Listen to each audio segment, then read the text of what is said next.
ചരിത്രം പരിശോധിച്ചാൽ മിക്ക പോപ്പുകൾക്കും തങ്ങൾക്ക് വാഗ്ദാനം ചെയ്ത ഉയർന്ന ശമ്പളം നിരസിച്ചിട്ടുണ്ട്. ഉദാഹരണത്തിന് പോപ്പ് ലിയോയുടെ മുൻഗാമിയായിരുന്ന ഫ്രാൻസിസ് മാർപ്പാപ്പ വ്യക്തിപരമായ വരുമാനമൊന്നും നേടിയിരുന്നില്ല. ലോകമെമ്പാടുമായി 1 ബില്യണിലധികം ആളുകൾ പോപ്പിനെ അഥവാ കത്തോലിക്ക സഭയുടെ തലവനെ പിന്തുടരുന്നുണ്ട്. വത്തിക്കാൻ സിറ്റി സ്റ്റേറ്റിന്റെ നേതാവും അദ്ദേഹം തന്നെയാണ്. ആഗോള കാര്യങ്ങളിൽ അദ്ദേഹത്തിന് കാര്യമായ സ്വാധീനമുണ്ട്.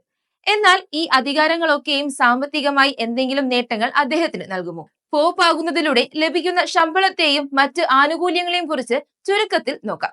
ഫോർച്യൂണിന്റെ റിപ്പോർട്ട് അനുസരിച്ച് മുമ്പ് കാർഡിനൽ റോബർട്ട് പ്രൊവോസ്റ്റ് എന്നറിയപ്പെടുന്ന പോപ്പ് ലിയോ 14 പ്രതിമാസം $33,000 അതായത് 28 ലക്ഷത്തിലധികം രൂപയാണ് ശമ്പളമായി ലഭിക്കുന്നത്. അതായത് അമേരിക്കൻ പ്രസിഡന്റിന് തുല്യമായ വരുമാനം. ഇതോടൊപ്പം തന്നെ മറ്റു വിവിധ ആനുകൂല്യങ്ങൾക്കും പോപ്പിന് അർഹതയുണ്ട്.